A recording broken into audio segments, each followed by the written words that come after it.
This is recording. RTI International Center for Forensic Science presents Just Science. Welcome to Just Science, a podcast for forensic science professionals and anyone who is interested in learning more about how real crime laboratories work. In episode 11 of the Forensic Advancement season, Just Science interviews Special Agent Richard Marx, the supervisory agent for the FBI's Evidence Response Team unit, to discuss what follows as a mass casualty event. Since joining the Evidence Response Team in 2006, Marx has been involved in support efforts following disasters both domestic and abroad. Listen along as he discusses the necessity for interdepartmental collaboration and the feeling of service following a mass casualty event in this week's episode of Just Science. This season is funded by the National Institute of Justice's Forensic Technology Center of Excellence. Here is your host, Dr. John Morgan.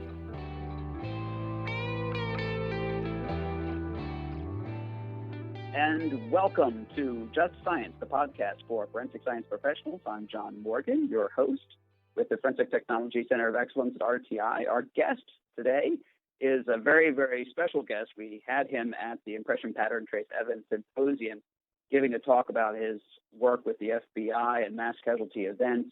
Special Agent Marx is the supervisory special agent in the FBI Laboratories Evidence Response Team unit at the FBI Laboratory in Quantico. He's been doing that work since April 2006. He joined the FBI in 1997 and was a special agent in the Philadelphia division, doing everything from the drug squad of bank robberies, fugitive crime, violent crime, major offenders. But in 1998, he started to really get heavily involved with the FBI Evidence Response Team, responding to the Osama bin Laden bombing in Nairobi, Kenya. He worked on the Egypt Air Flight 990 off of Rhode Island, worked very heavily directing forensic recovery effort at 9/11 and the World Trade Center in New York City. He has been recognized as a finalist for the 2003 Directors Award from the FBI, Federal Employee of the Year, and many, many other honors. And since becoming the supervisory special agent at the Evidence Response Team unit, has done everything from the 2003 Algerian U.S. hostage killings to the Boston Marathon and Orlando Pulse nightclub shooting scene. I remember you it's mentioned the Mandalay Bay shooting that happened this past year.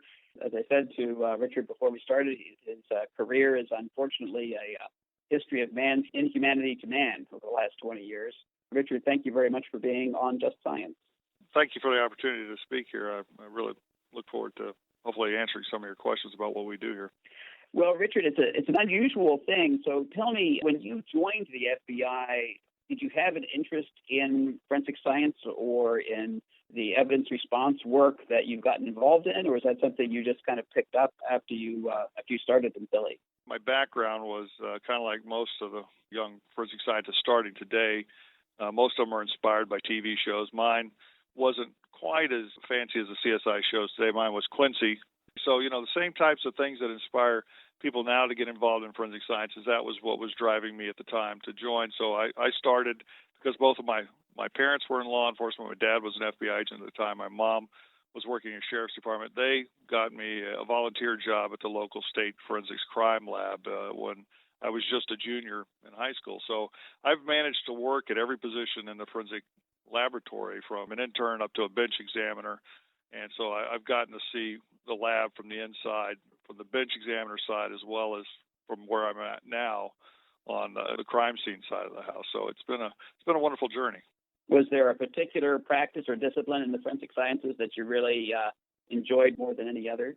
Well, I started out as a trace examiner doing microscopy from hairs and fibers, and while I was going to college, it was really beneficial. So I majored in chemistry while I was in college. That was the forensic scientist that I worked with at the time told me that was the best all-around degree to have.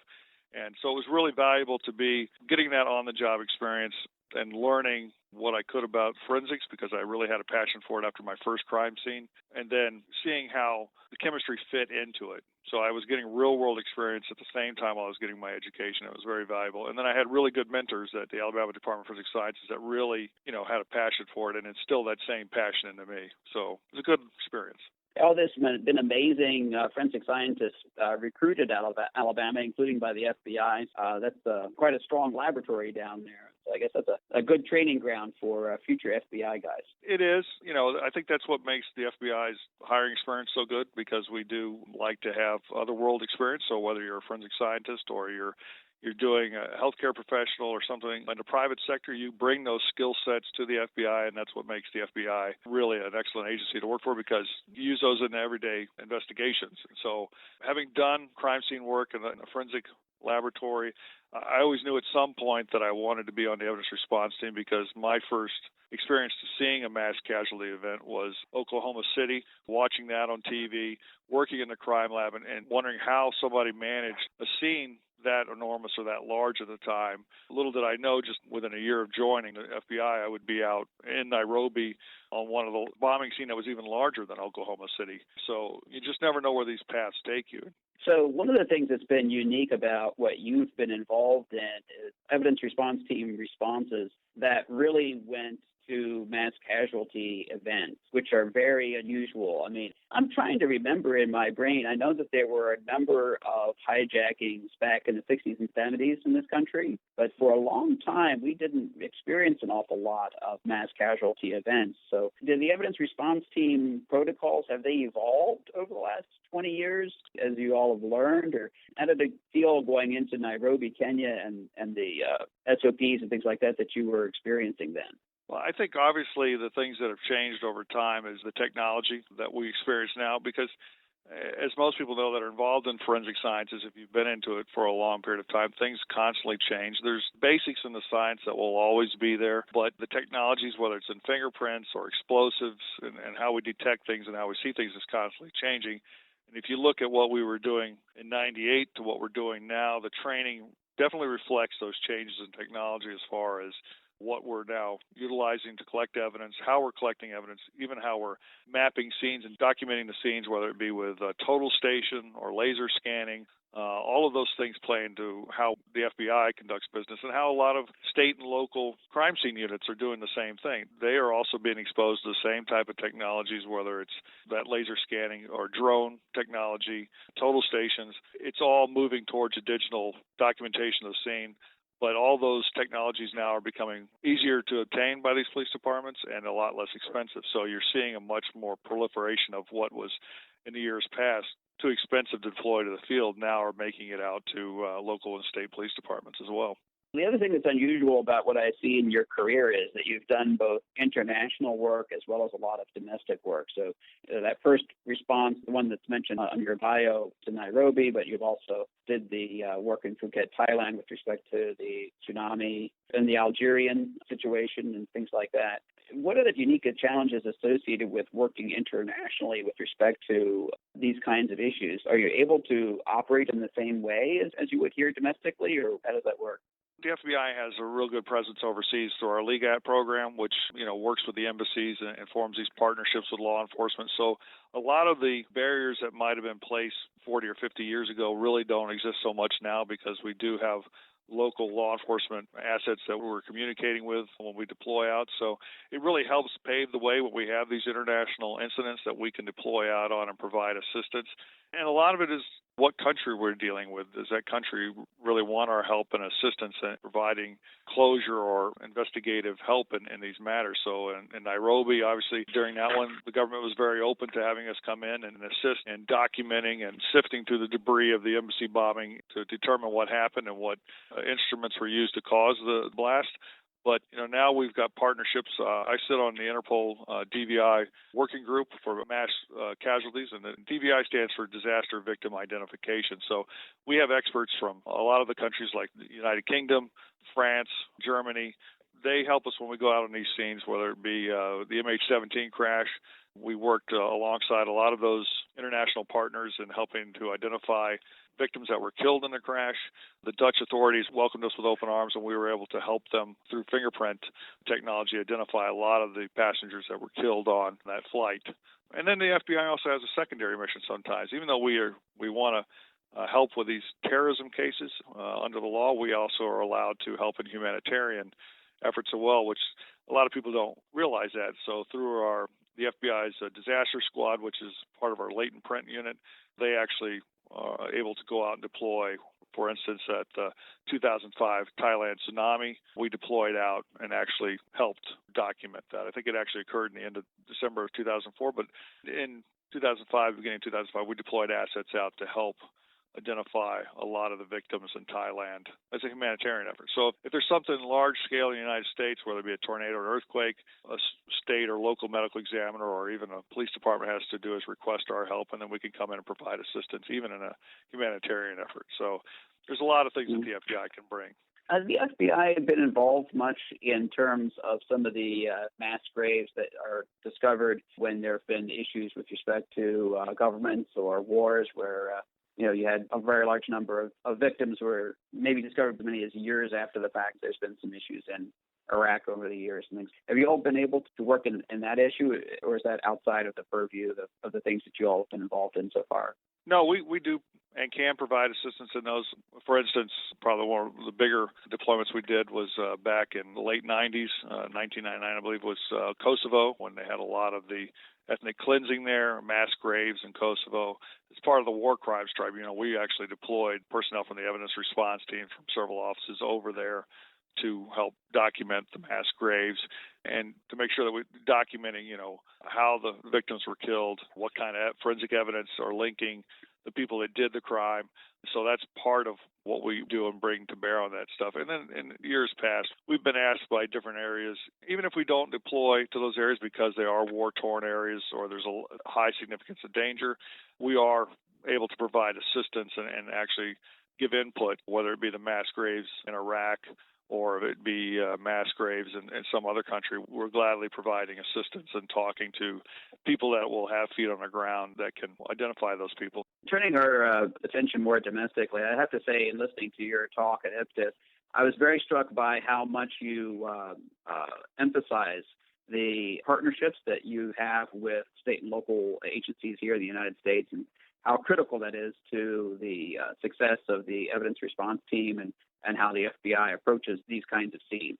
Obviously, mass casualty events have been going on for a long time, and many times, people have this feeling that the FBI is going to come in and take over, but we have strong partnerships with, for instance, one that I can talk about that we have an MOU with is the National Transportation Safety Board. Our relationship with them really got cemented during TW 800. It's been a wonderful relationship that we've partnered with them. But if there's an accident, a large-scale transportation accident where it's either an airliner, a marine accident, it might be a train as recently as some of the train accidents we've had here in the United States, or even a pipeline disaster where they have jurisdiction over, we can provide assistance to them. Even though it's an accident, all they have to do is request, and we'll send our teams out to help them document the scene because it is their investigation. We are there to provide them assistance. And then if at some point something turns criminal, say an airline crash, they see something in there that looks criminal, or there's been an explosion they think is no longer natural or an accident, then it easily becomes our case, and it's a simple handover. And they still stay on as our technical experts because they have a wealth of knowledge as far as aviation accidents, as far as marine accidents that we don't see on a regular basis. And so they know all the people in the industries, whether it be the airlines or the gas line companies, that they can bring that expertise and help us document the scene and figure out what exactly happened. So that's one of the partnerships. And a lot of times when we deploy to different locations in the country, we're dealing with different police departments, different state authorities. And we have those field offices in those areas, and they have the relationship that they maintain with their local police departments and local government agencies. So that really helps the transition smooth over. But we always kind of practice what we preach. You don't want to send that guy out there, the one that makes people mad. We like to send people that are effective and good at liaison with our local partners. And a lot of times we work very well together because we can share information. A lot of times it's a lot easier than what the TV shows make it out to be. As I briefly mentioned at the outset, you were the special agent in charge of the forensic recovery effort at the World Trade Center after 9/11, in charge of the site from September 12, 2001 to August 9, 2002, the key 11-month period that recovered over 4,500 human remains, 75,000 personal effects, 1,300 vehicles, and 1.8 million tons of debris. I can't imagine arriving at the scene at the time and wondering, what am I going to do here? I mean, even with respect to the enormous resources you're able to bring to bear, it must have seemed quite daunting at the time. It does. And fortunately, having a few experiences before that, it kind of puts everything in perspective. When you have these large-scale scenes like a 9/11, we're typically, as forensic scientists or people that do crime scene work, you're focusing on very small items, whether it be hairs and fibers or projectiles or shell casings, whatever you're collecting at the time, and suddenly you're throwing 1.8 million tons of debris and you have to sift through it. So it offers its challenges, but a lot of the same principles apply and the same collection methods and documentations, all of that still applies. You know, the reality is look, it happened in New York City, the New York City Police Department. I have very good friends there, like my counterpart that ran the site with me, Jimmy Luongo. Those type of partnerships are very paramount to running these things, because when you're running an operation, for instance, 1,000 people a day, 24 hours straight, it's a huge logistical operation. So you have to make sure you put all the right people into places, whether it be agencies or personnel, to get the logistics done of bringing the debris in, outfitting it with personal protective gear, making sure you're getting the air monitoring correct. So that's part of it. And I can say up there with the 24 federal agencies that we had up there, everybody played together extremely well because everybody had a mission to do. And at the end of the day, at the end of the operation, once we all go back to our respective jobs, we're still the agency that we are. So when you're mapping something like that, processing it, it really makes it rewarding, because at the end of the day, you're just doing it for the victims' families. And that's really what the whole thing was about on these things. And that's something that kind of all of us, when you do an operation, whether it be the Pulse nightclub shooting or the Vegas shooting, you at the end of the day want to give the same service that you would hope someone would give your loved one. That's really what I take to heart, because at the end of the day, a victim's family will be your biggest critic on how you did and if you did right by them. And so that's really what keeps all of us focused on these things and making sure that we're doing what we do for all the right reasons and doing it for them. We've had other podcasts looking at particular cases, and I know some people have spent years trying to deal with difficult cases and serial murders and things like that.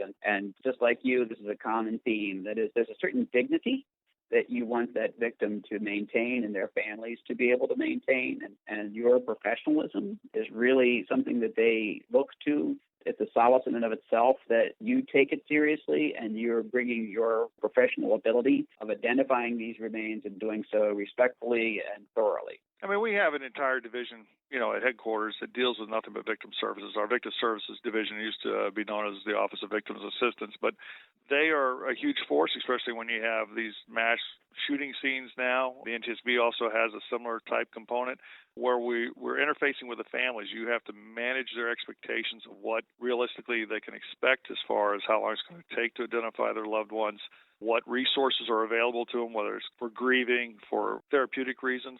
So you have to manage those expectations. And then you also have to find out, who's missing from their family. What do we need forensically to make that identification? And that's where a lot of these family assistance centers are stood up after these mass casualty events, for instance, in Vegas or in Orlando. And then that's where the loved ones can go. That's where they can file the missing person reports. And then they can also give information about where's the dental records located at, where's their medical records located at, can they give a DNA sample? Those are all types of things that are very important when we're dealing with these large-scale events of how to identify the loved ones and then hopefully get them back to their family members when it's all over. So that's where our victim services, the lab, the NTSB, all the people that bring those type of things to bear can help in these cases, and that's where we leverage these partnerships to get that done and then, again, serve the American people, giving them that closure or that help and assistance when they need it the most. Yeah, so one of the things that you can bring to bear is the Family Assistance Center. I saw in your talk you were talking about a questionnaire that ties into the protocol that you use in the Family Assistance Center to very systematically go through the information that the family has about their loved one and the different kinds of resources that you would use to try to do identification. And I was actually struck by how extensive the questionnaire is for the families. It must be a very difficult part of the operation in these cases, I guess. Well, that's why, especially for the FBI, our Victim Services Division offers very well-trained people that deal with the counseling and the talking to victim family members. And you think about the information that is often required on these phones, because this is what we're dealing with, what's called the ante-mortem data or the pre-death data that we would need. Like, who is your wife's dentist?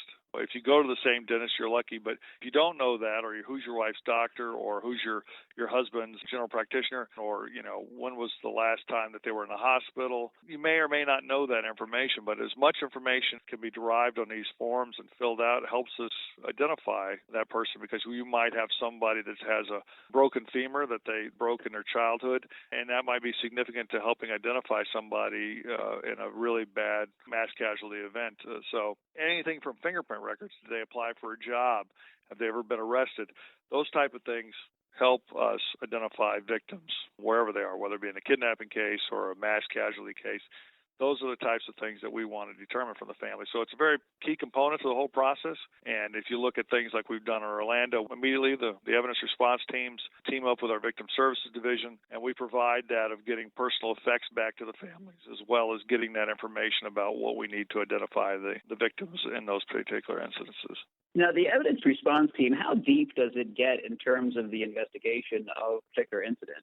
In most of these incidents, of course, the perpetrator is usually well known, but the sequence of events may not be, or the motives of the perpetrator may not be well understood, or whether the perpetrator had assistance and things of that nature. How does the evidence response team play into considerations like that? That's one of the reasons I joined, because the evidence response team, we've got an evidence response team in all 56 of our field offices, and we probably have roughly about 1,300 to 1,400 personnel trained in forensic evidence collection techniques. So when we have a crime scene, we can mobilize all those people, whether it be 10 people, 100 people, 1,000. We can move people and reallocate them depending on the scale of the event. And they're all standardized. They use the same paperwork, the same equipment in every office, so it makes an easy transition. But the exciting part, at least I find, is when we have an incident, many of those unsung evidence response team people that go out and process the scene, they're the first ones to lay eyes on that piece of evidence. They heavily dictate direction a case may take. Many times you might know that there was a shooting, you might know that there was a explosion of some type, but was it a criminal intent? Was there something else involved? And that's where they get involved. And for instance, at Boston bombing, it became very apparent once the evidence response team members and the special agent bomb techs from the explosives unit went out.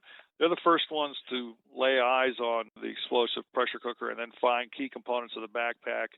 They're the ones that are seeing those particular items, getting those items back to the FBI laboratory in Quantico, and then we're exploiting those items and getting it out quickly to the investigative team so that they know what they're looking for, who might have built this, what kind of training they had.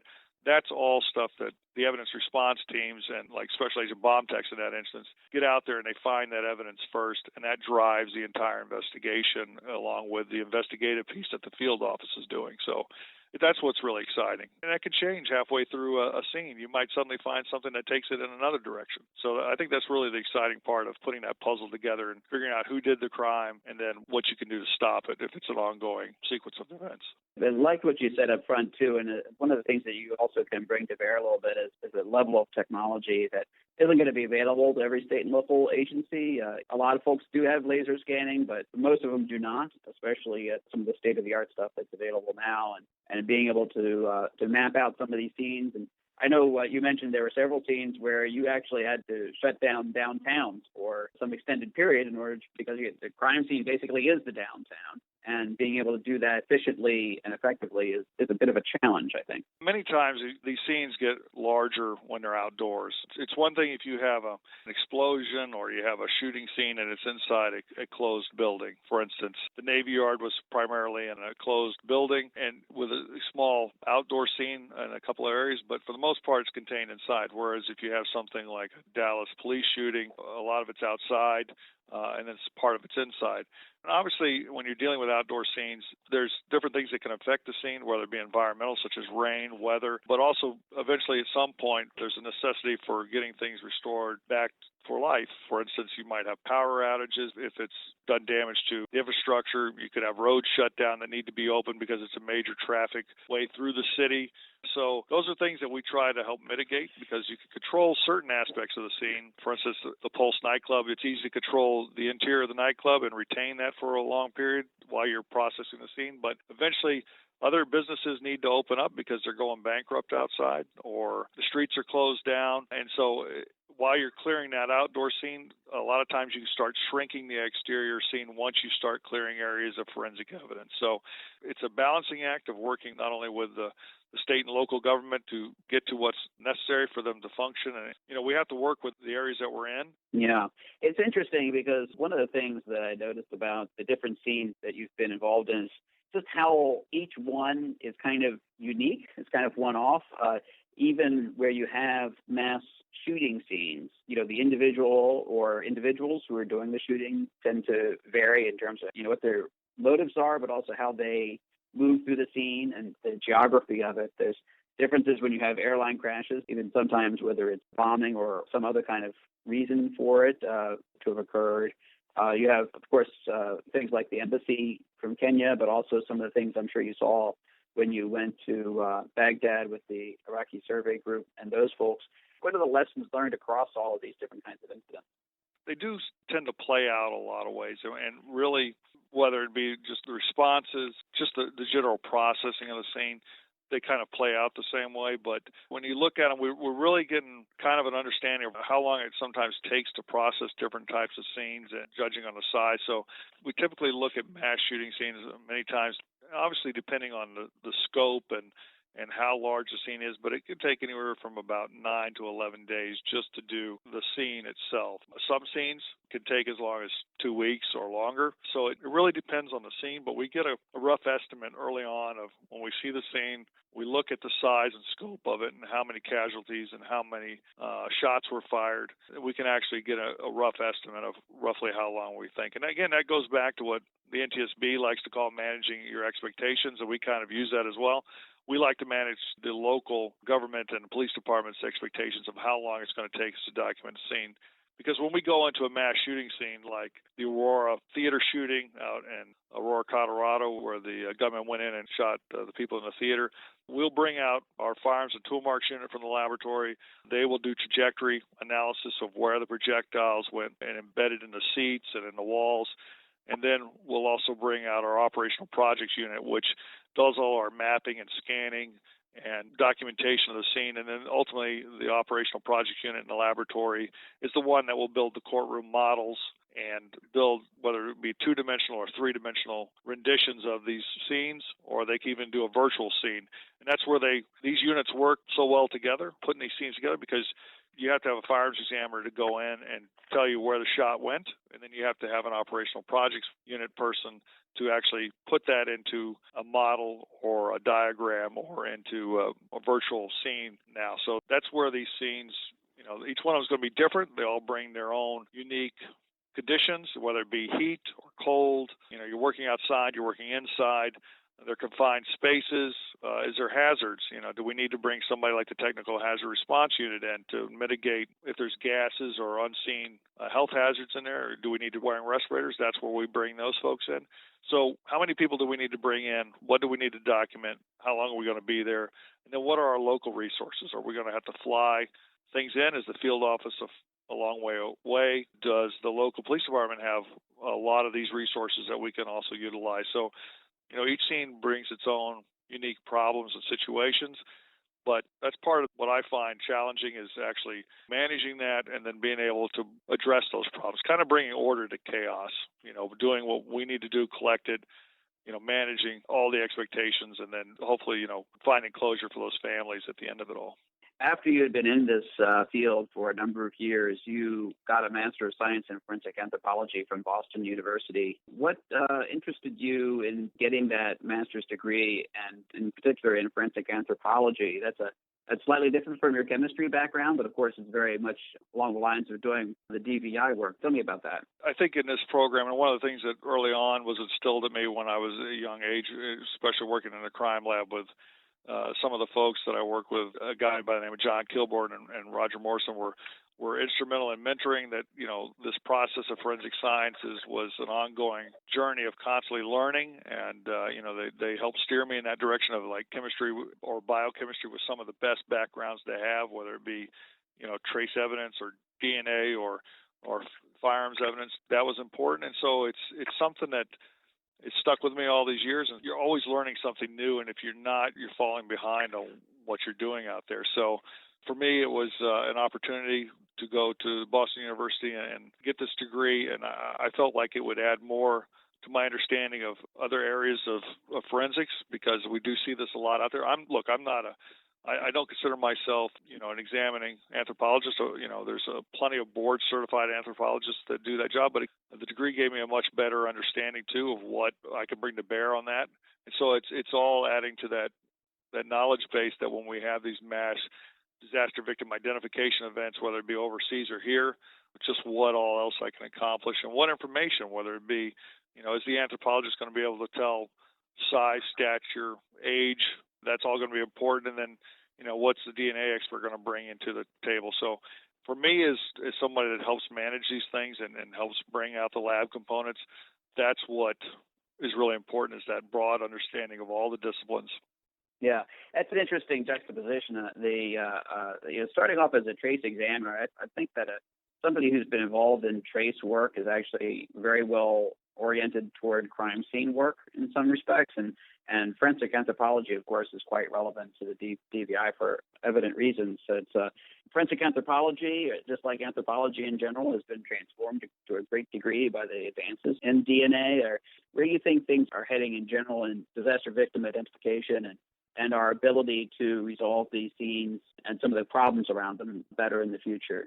Technology's obviously changed a lot since the start of it, because, when I look at being a trace examiner, and then DNA really changed that whole, they took something that at one time hairs were associated. Now you get DNA evidence from the hairs. So, seeing the whole beginning of DNA to where it is now, it's changing drastically on how we're collecting it. The sensitivity levels of 15, 20 years ago, the sensitivity levels now that they're at, it's a large difference. And then, what we're seeing now in the DVI communities is a lot of, especially internationally, even here in the States, there's obviously a lot of like-minded individuals that when our events happen, they're all scientists.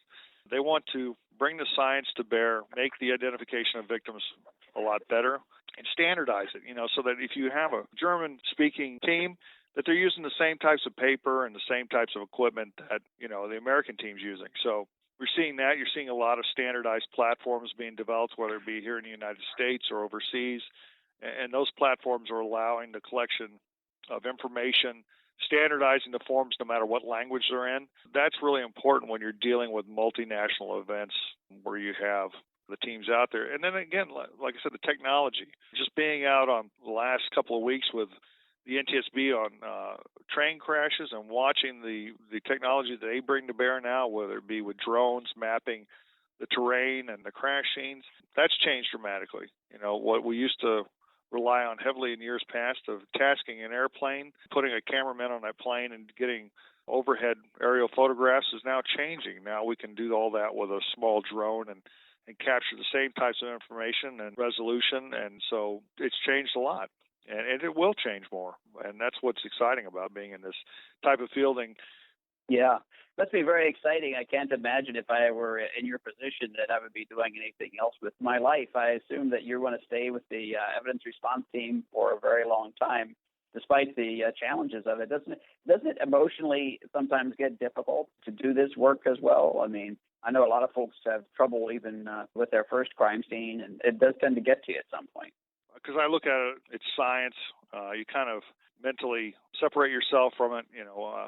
My first crime scene I saw when I was 17 years old. It was a double homicide, and I still remember it very vivid to this day, but it was what drove me to find the answers, to find a puzzle. And so for me, it was very poignant, but I also looked at it from a standpoint of I'm collecting evidence. But I do realize over time, and especially the longer I've done this thing, that it's more than that. You go into people's houses and collect evidence, and to me, that's a very personal space, and you have to have that dignity to collect evidence on homicide scenes and people's spaces of their house that they're suddenly vulnerable. So collecting that evidence, proving that crime is very important when you're in those scenes, but you have to be very analytical. In the Bureau, we do have opportunities to get counseling if you do feel it's affecting you, but it's one of those things that over time, I know how to basically look at it and put my mindset in the right order so that, I can go in there and collect the evidence and document it. And, a lot of the things that you see on TV, because, the media covers, we just don't see that. We don't see a lot of the coverage because when we're out there working, the evidence response teams or the teams that are documenting, many of those folks are working 15-hour days, many times 7 days a week for long periods of time. So we're not really seeing a lot of the coverage when people are doing. We're there focusing on our job and collecting the evidence. So, we don't see a lot of the emotional pieces that are being played out on the news, but you certainly do see and hear the stories because many times you're talking to the victim services person, or you're in the instance of 9/11. I met many of the victims' families, gave them tours of the operation, and so you get those human stories. I remember one lady, her husband's favorite snack at the movie theater was those little snow caps, and she gave all of us a little package of snow caps. So you get those personal stories.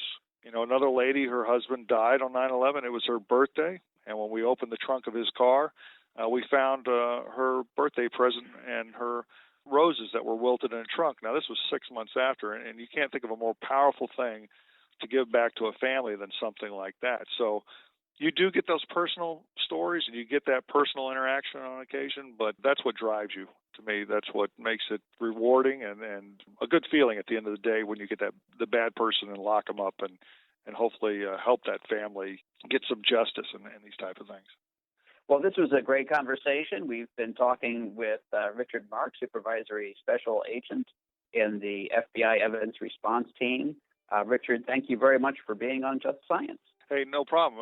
I look forward to hopefully seeing a lot of new, fresh forensic students and people coming into the program, because I think it's been one of the most rewarding things that I've done in my career. And I just hope that there's new life out there that comes in and breathes new technologies into this already exciting field. Well said. Thank you very much.